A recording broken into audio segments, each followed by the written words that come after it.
Alright boys, welcome back to the channel. So in today's video, we're going to be talking about the final 25 characters to be revealed for the Dragon Ball Sparking Zero roster and why GT and movies are not going to be in this last 25. You lie! You lie!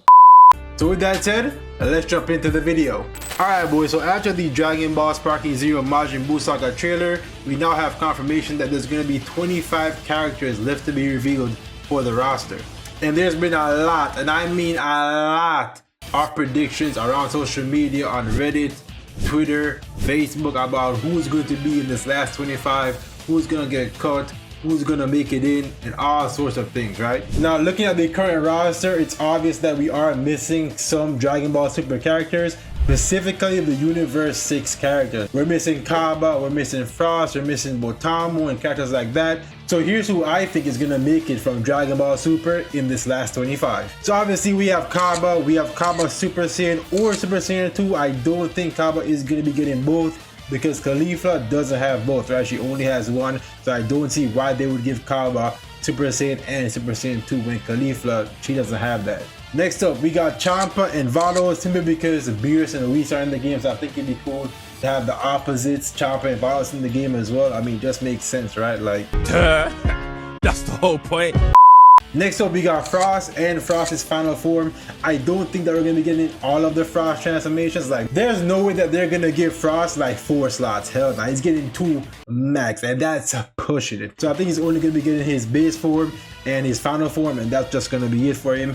Next up, we have Botama and Magetta, obviously because they were in the Universe 6 arc, and you know, that's one of the main arcs in Dragon Ball Super, so they actually deserve to be here in my opinion. Next up, we got Jocko, you know, God Topo, obviously, right? There's no way that we don't get God Topo, bro. Like, come on, man. Like, it's just so obvious. Now, these two picks, I don't think a lot of people like have thought about these characters, but I think that Shisami and Tagoma are gonna make it into the game simply because I think they're gonna be like the new, you know what I'm saying, the new Frieza soldiers. And I feel like this game in particular is leading heavy towards Dragon Ball Super characters, right? Because, you know, Dragon Ball Super is a brand new anime and everything like that, so they want to put as much representation in the base game for Dragon Ball Super into this game. And then the last 2 characters also probably can be some characters from the TOP, maybe only the Mechans or another character like that, because I feel like they want to put as much TOP representation into this game as well. Right, so that's it for my Dragon Ball Super prediction for the rest of these characters. Right now, it's a heavy debate. You know what I'm saying? Is it OG Dragon Ball? Is it the movies? Is it GT? Now, I'm here to tell you why it's not gonna be GT or movies, bro. And it's very, very simple. It's money. Now, hear me out for a sec, right?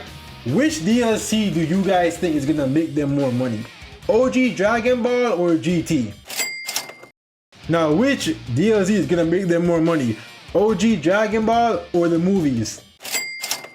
The movies, bro. So obviously, they're not gonna put movies or GT over OG Dragon Ball into the game because one of these sagas, they have to be DLC, right? So I don't think that they're gonna make OG Dragon Ball be the DLC because not a lot of people would even spend money for that. It just doesn't generate enough hype, enough marketing to have OG Dragon Ball be a DLC. So I think OG Dragon Ball is gonna be the series, the part of Dragon Ball that does make it into the game. And I think that GT and movies are both going to be DLC. I'm also not for that. I feel like if, you know, any characters that were in the OG Budokai Tenkaichi 3 series or anything like that, they should make it into the base game.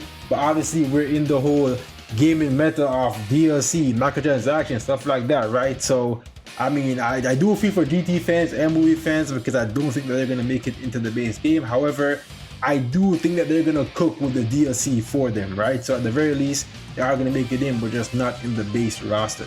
Now for the OG Dragon Ball, I'm gonna go with Kid Goku and obviously his ape form, so Kid Goku and Kid Goku Ape. Next up, we got Demon Kid Piccolo, obviously. We got Tao, we got Cyborg Tao, we got Grandpa Gohan, Jackie Chun, General Blue, Chi-Chi, and probably a Pilaf machine or something like that, or maybe even Devilman, Nam. Any of those characters can make it in, and I feel like low-key, they could low-key add in a Kid Krillin, you know what I'm saying? That'd be pretty cool.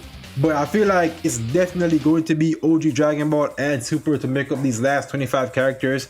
I feel like the only GT co-op I can see is the fact that they showed off GT in the announcement trailer for the game, or like the review trailer, right? When they were going through all the Budokai games, they did show GT there. So, you know, that might be the cope right now for the GT fans. Now, let me know what you guys think off my take down below in the comments. You all agree? Do y'all disagree? But yeah, if you enjoyed the video, make sure you guys do leave a like and subscribe to the channel for more Sparking Zero content. I'll be making a lot of content on this game, and I am doing that Road to Sparking Zero series right now, where I go through and play Budokai Tenkaichi 4 to get better for Sparking Zero comes out. So if y'all want to see that, make sure y'all do check the description down below for the Twitch and the playlist link.